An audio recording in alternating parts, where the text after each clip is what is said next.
Malai la mali e aho e ki mo lele ai tonga ko to pe fia ki tani tali lele ki mo tolu ki mo u ne ngongo mo le tio tonga o luang ki mo waka ma fo ki television ni tonga ki he hoani. Maka i ki nga hi ulu i ngongo. Fama mawhai he e ki pale mia mo tali ki ta ko ai pule anga ma ho inga o inga unu e ka whaya ko ma atonga o ka mata me te ki nau toru ani liu ki he ako fina pasi mo i ko nga. Foto o a Diofilosi tiwe tigay ek minista pa ang ngayon metanak pa ang humay matute. Pea failo ngayon niya ang programa fakavia o ikakay pifiniki ito o nga fakataki ito nga ni. O buday ebe mga hitarano kehe anayang epehe foki tabakay ko eke nga hid. Umong pamilita kami mala ayo spoti kayo mga foki ito o nga o iya. Kwa lilian di polutere may bakay ko iya kihe fakay kiki. O ku ke ka whaya ko i ta uni ke ngā unu ai ako ka mata me te ki nau tolu ki whenā pasi mo i ko ngā. Pea ke lalanga ha ko ku kau katoa mo hako o ku lalo taha mo tu unloa.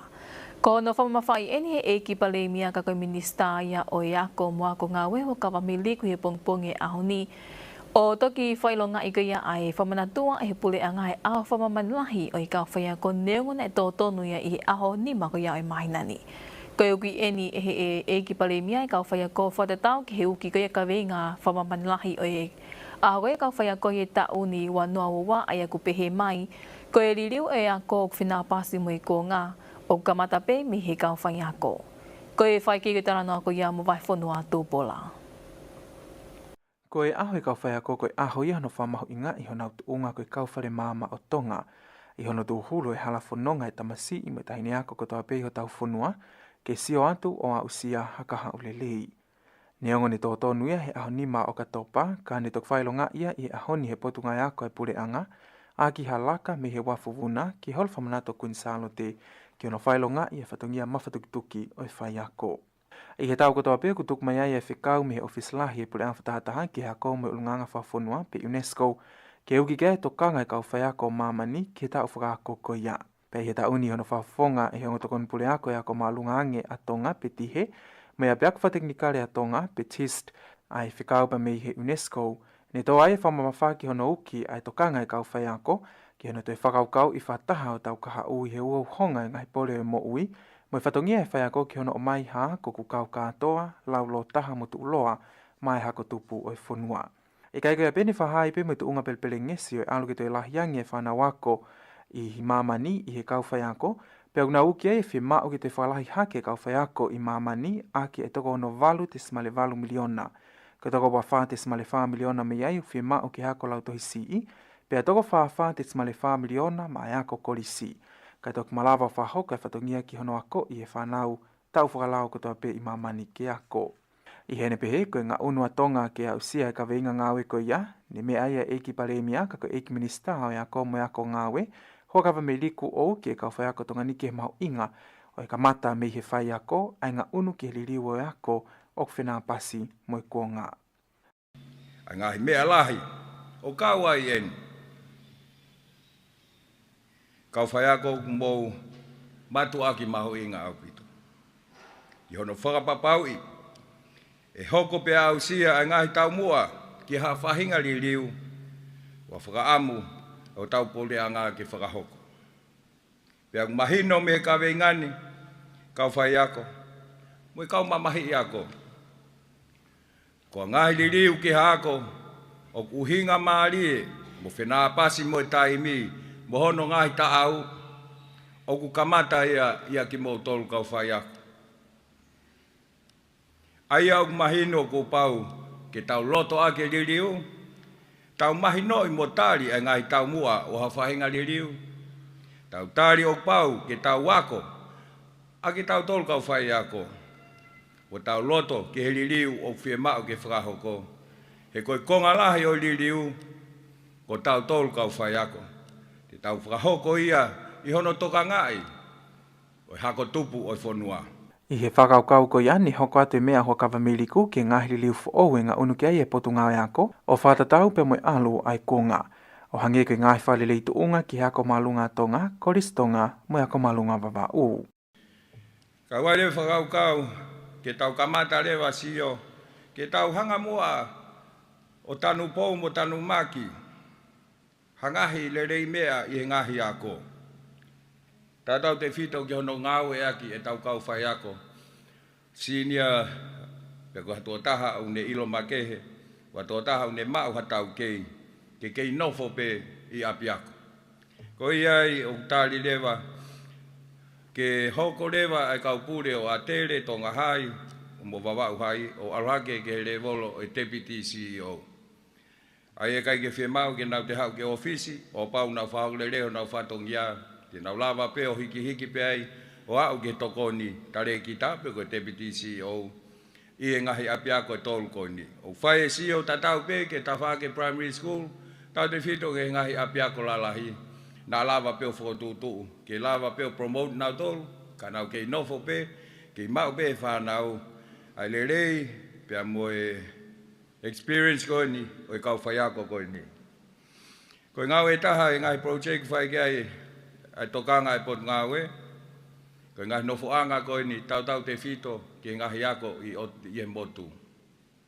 Mahino au pito me ngai sawe whai mai, ai whakaofa ko ia ki nau tolu, o kuhiki atu ko ia ki ngahi api ako i ot motu. Pea wiai ai ngā ue ke whakalere i en, ke whaai ha ngahi no fuanga, o tāu mo kau whai ako. E tau si ilo le rei pe, nau whakaofa e taimi nau hiki atu ai. Nau ilo le rei pe, ai ngahi pore kehe, i nau ato nofo hili, peko i nau ato nofo i ngahi loki ako, o ngahi api ako peheni. I hono whakalere i mo tokoni i ke toi le rei ange nau whaoko whatongia, o hoko atu ai pe, hono ange whainga maari e ako, ko scholarship, ki hea nau tolu koina nai lava mao he nau diploma, heu na nau mao ai ha nau bachelor. Pako whakau kau e hoko hotu ko atu enu i he tau e nima pe hoko mai, ko uhi ngā pe ke toi upgrade pe whakalere i ange ilo ai kau whai ako, he lere ai pe ia ki he tau whanau. Ke hui kai ka veinga o e tau ni hono whama mawhai o e mawhatukituke whatongia kuri whaki mai umai kau whai ako, ne whahoko ai e whakaapa makehe ki ni iho e kau whai ako maa tonga, ko nau tō tau i he tau whakaako ko osi ke tau whakaako e tau ni, ai ane whiunga mo kau whai ako maa tonga e tō taha whitu ni nau pekia i he tau ni. Ai ako tō taha tolu kuna o sma u wahenga maa lolo, pe tō whako e kau ngau i lolo tonga, o hange ko Olivieta Tangulu ke ofisa ko maa lunga, seo ne tontonu ke tokoni ofisa ko maa lunga, e nesi watu wei ke ofisa ko pule maa lunga, mo alisi uhi loko tui ko whai ako maa diploma i ako maa lunga atonga. Kai ke he ohi he kau whai ako e tō taha whiu wange au tupuk nau whahok whatongia he pule anga, kai ofi e tō taha whiu nau whahok whatongia he ngahi ako anga i sisi, mo ngahi ako tau taha. Koe aho whamaman lahi whoki e kau whai ako ni talu me tahiwa ono nima, hono whamahu inga i whamaman lahi he pule anga whatataha o kau kiai atonga ni. Mai o ngongo ai leti o me televisione tonga ko au wahi whanua tō pola. Ko foto o ai matapule tau ke i malai o e paanga ko Teofilosi Tiweti ke eki minister for Owia e kabineti ki he potungau e paanga pe he kitanak panga homai me tu te kamatalau i he wikeni. Ko hidi ene no whaha e eki palemia hua kawamiliku lortonga whataha me kau whaingongo i hoata e fiafi aniafi. Vai whanua tū pola i pe me whakaiki ki o tarana ko ia. I he whataha me kau whai o ngongo ni me ai eki palemia ho kawamiliko o whaha a hono fotu o Teofilosi Tiweti ko e eki minister paanga for Owia a he pule anga kai pehe ke potunga e tānak paanga humai moetu te. I he mea ho kawamiliko ne kamata e ata whitu e mahina ni e mau e Tiweti a hono lakanga wha minister ka tene tok mea i tongani i he wike kaha o. Ko minister paanga o ko effective a ho tāwhitu a mboni te koina i toko osi. Kana e ulotonga i he World Bank, e whakataha koe a World Bank. E he tainimi o ke official travel, ka e mea mai e aho moni te kahau, aho a wha, a ko Teofilosi Tiweti. Lolotonga ni koe whili ene o Tiweti ke lakangani, lolotonga ene whahok whatongia he pangkea mamani inu sila.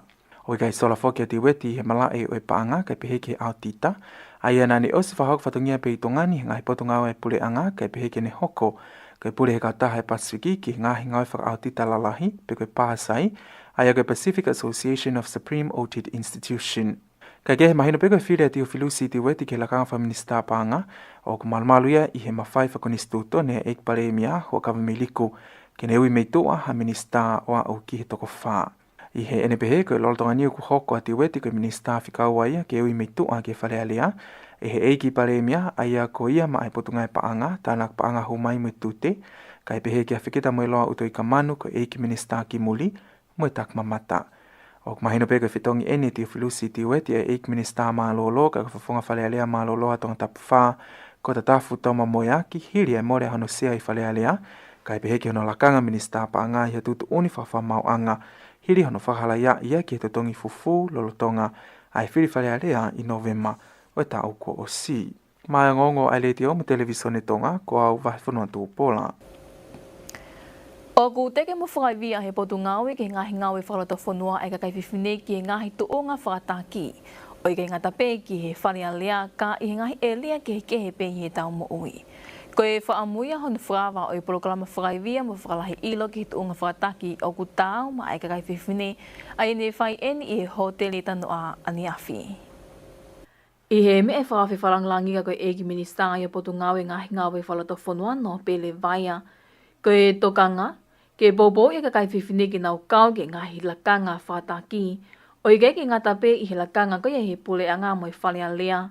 Ka ke kau ke me ngai tūku i kolo pehe ki e ngahi siasi. Nane me a talu me he tau tahi wawhitunga furutupu mo i toko hongo furu maa taha pe eni ka kaiwhiwhine ko nau wau ke ngahi lakanga whataki he whalealea. Ka koe whakaamu ke toi toko lahianga ka kaiwhiwhine ku nau taki mua i e whatongia i o tau whanua. Tālu me he pā ai mō ngā whi. O hunga tonga mo hunga haapai. A taha nima sā nuari wanoa ua wā. Mo e whie mau hanga tonu ke toi wakai. Ai tuunga e ka kaiwhiwhine. Whakae loto whanua. Pea mohono tuunga whakapure a ngā. I no tataki o society. I he huluange ai tokolahi o ka kaiwhiwhine. I riu o ngāhi whatongia pou i ka kaiwhiwhine. Ke nau kau he lau. Penau lau i he kau. I he ngāhi tau e tolungu furu o hiri. Koe tuunga o ka kaiwhiwhine i he whare rea.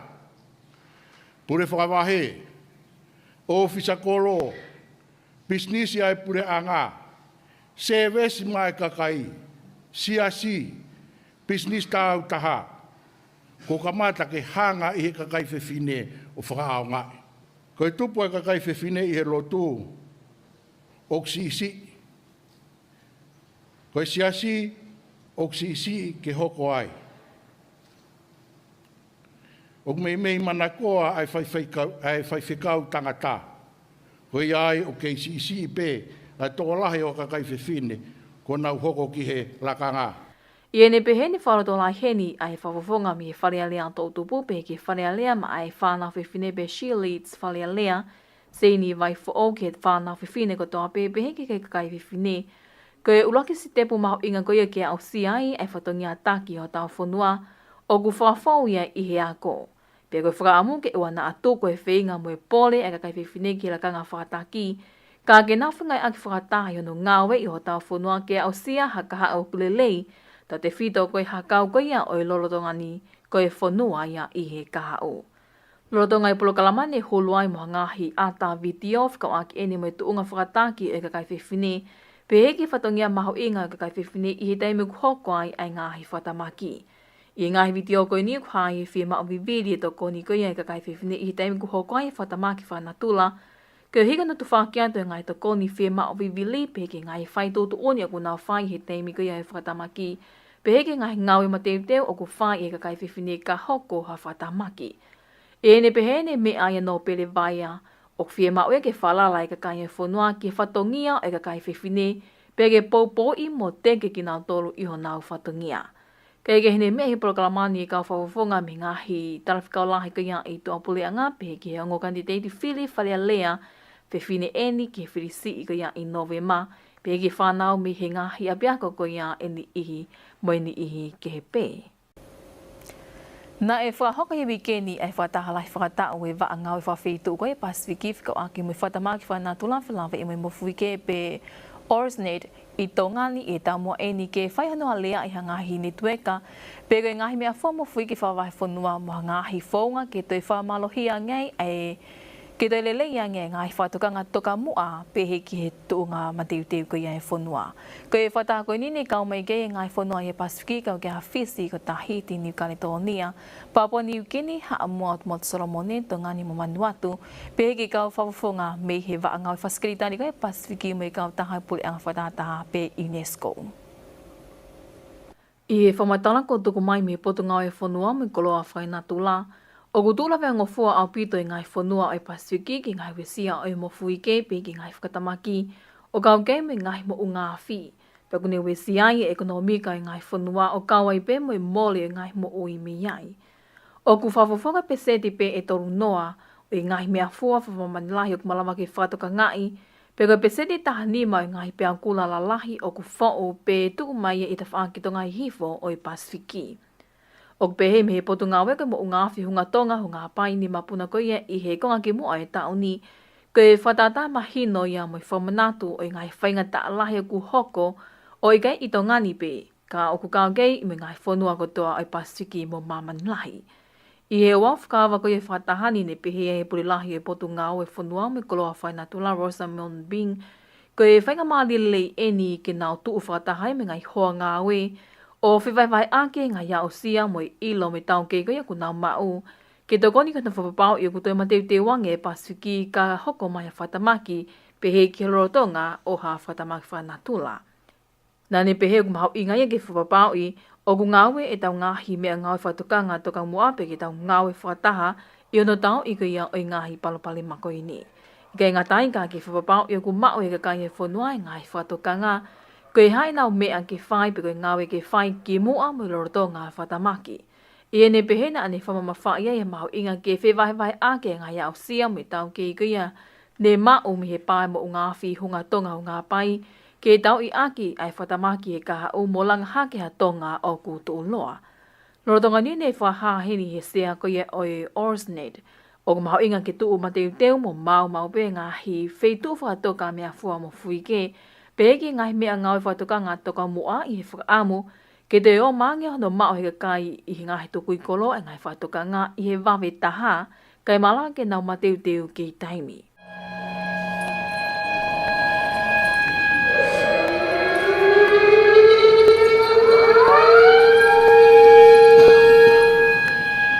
Heke heke whatako ni o kwhingai ake e UNESCO mo i SPC pe heke e PERP, o whapaanga eni e he pange a mamani. Ne kawe i ngā ki hono whotu ugoia ai Office for Ambassador Amerika i Tongani mo e teu goia ke whotu ai Senta Taiale Sisi i Tongani i he ngakawinga lalahi ewa ne malalawa ke whai whatara noa kei i ngai whatako e ne me atu kei e ki pale mia o Tongani wakawa miliku ki tōpule anga i ngai wike ko malewatu. Alice Tupo mo i whakaiki. Lotonga whataanga koe kau whaiongongo ane a whina e whahai e eiki palemia, ai mahino e whotu o aionga sentako ni i tō ngani. Nei kau koe uhinga lahi whukia na mau aloi ki soleiki. Tuke he ai whamalo ki he kakai he nau tokoni mai. Ai ne whai tā no mo ki nau tolu koni unau ai ke whai mai koni ngāwe, koe foundation i soleiki. Pagugu ko mena fai ton gay pe anga fefe ko high time te pile pe high cost pe ko totongi mo me pe ai tu tai ni mi o fanganga o pai aloi pe according ke palani na mau wa felotoi ki ai e osi e lere i me tau ka ai ko finga ke fa va ta hape mahana groundbreaking pe e taun kai whai langa, he pau ke langa fo, au tui, ai ke tui veitong. I re konga kona e telekalafi, ai fu pou telekalafi kona. O wai tu wai foki ai warehouse kona health, toko si launch. Ai on that side, wai fo e kai uai, ke fo tu wai. Ai tāsis, pako e koe whaamu ia, e lahi whiunga pe, a donation kona o mai, ki he foundation ni ke lawa o mama apito peta i totongi ai tala sisi i tongani ai Na te mea hua kawa me liku na ia i e timi na na whalau mai ki tō ngani i taimi koe nei mea ki tō pleanga. O whahoko ngahi ripoti whikau aki ma ngahi whaitu kau whainga mali ke tu ai ofisi whaambastoa Amerika i tō ngani. Pehe nā wakai koe koe hae lahi ngā ue whahoko. Pea e makatuunga me ai e kamata koe a ngā ue ki hono langa o i ofisi. Ma ai ngongo ai le teo mai televisione tō ngā kua o Alice Tupo.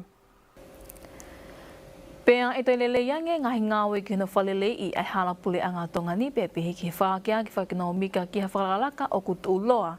I e toko ni koe ni kuo toi whakahoko mai e pule a ngā siapani ke pule a ngā tonga. Ai e ne whākia ne awhi koe ngahi loli walita e tolu pehe ki e sitka kato. O e ngahi kongonga e ngahi loli pehe ki e ngahi wae koe tali whaki pehe ki ha taimi e hoko ai a palopalema ki e wae koe ngahi loli walita koe ni ne whetongi aki. Koe toko ni koe ni ne whākia tihe e ampastoa koe a siapani ki tonga ni, His Excellency Mune Nangaken Saku, ki e eki pale mia o tonga ni hokawa mi liko ani awhi Alice Tupo mui whaikiki. Ko e tokoni koni nei whākia tuia e ampastoa a siapani ki tonga ni, His Excellency Mune Nangaken Saku, ki he eki pale mea o tonga huakawa me liko. I tau e ua ko tau situa ki ai nei whahokai whamoonia lea pau ki tokoni koni, i e waha o tonga ni mo siapani, i a hua ono koe a hokose tau wanoa, pea nei tuai a hono whahoko koe ai tokoni koe ni, ki tonga ni koe hi koe ngāhi whaingata koe nei tō i whanua o ka mata pe me he mapuna koe a o ma unga awhi hunga tonga hunga haapai, mai hake koe pe au kola pe pehe ke mawhola koe a o vailasi COVID i tahi wā. I mea koe ampastoa a Siapanina ne pehe ai, koe ngahi loli walita e tōlu koe ni, e tokoni ki hono hake ki i hake to unga whaikonomika e whanua, pe kai ngatai e hoko koe whakalkalaka ai society i hono whalele i koe a halapule anga, ai koe tokonia INPGA. Nei osi whahoko whoke tokone ple anga Siapani ki mua mai ki tongani, e tau ta hiwa ni mama e ta hiwa ano, ai e kono whalele i ai halapule anga, mono walita o ngawe aki mai ai e tau tangata o tongani o a mai ki a honi. Nei whamalo i ai e eki pale mea o tonga huakawa me liku, ai tokoni ko toa peko whahoko ple anga Siapani, pea o koe kai ka tokoni e ni ko whaopan ki tongani, ka koe talo mei wholoa e whengawe aki lelei mohono whahoko mai e ngai tokoni ko ni i hono kei tauhi e pe e wā whengawe aki lelei a tongani mo Siapani, pea o kounga ia ki pole anga tonga. Nei toi mea huakawa me liku e hoko at pe whengawe aki lelei koe a iongo whanua ki hono lalanga ha whakalakalaka mo tonga o tō maalie i he kaha u. Koe tokoni ko nine whiunga ia mai tola Amerika e taha miliona. Ma ai ngongo ai leitio mai televisione tonga kua Alice Tupo. Tau mawai te tō wakaingi pehin ki ngahi ulu i o ngongo. Whamamawhai e ki pale mia mo tali ki tā koe pule a ngai maho inga i ngā onu e kau whai ako ma atu ngā kamata me te nau tolu e liliu ki he ako whina pasi mo i kōnga. Whotua ti ofi lo stiwe ti koe e ki minister pa a ngai o ti mo i tanak pa ngā humai mo i tute. Pea whailongai ni ang programa whakaivia ai kakai te whiniki ngai tuunga whataki i tongani. Koe ka kātoi pio e ngahi ngongo i e lea whakatonga mo leitio tonga o loanki mo i wakai ma whoki televisione tonga ki he hoani o gai whakaamuni au taki katoa pia ngahi ngongo ni ki rato whakani katoa pia. Whamalot kuhi kitau kei whiau mai ka mo mea.